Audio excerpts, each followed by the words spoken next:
prévoir une deuxième paire de pompes dans ton sac, mais elle est neuve. 1 sur 10, erreur typique de débutant, tu vas avoir des problèmes, des ampoules, des gênes au niveau des pieds, et c'est une des premières causes d'abandon en ultra-trail. Tu te dis que les rechanges et la vaseline, ça sert à rien et c'est trop lourd. Ouais, 4 sur 10, la vaseline sur les zones de frottement, c'est la seule chose qui marche le plus.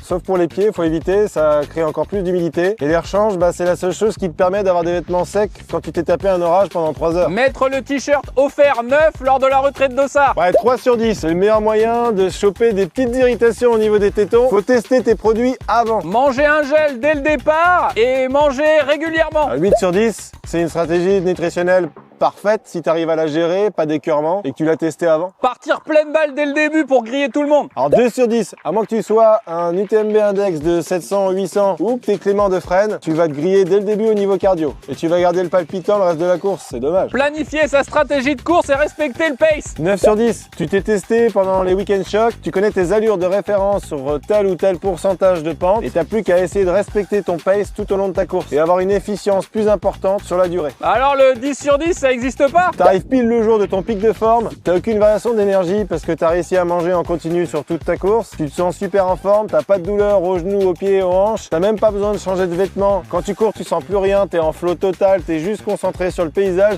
et tellement tu vas vite que tu rattrapes Kylian Jornet qui était là en train de te regarder parce qu'il faisait pas la course.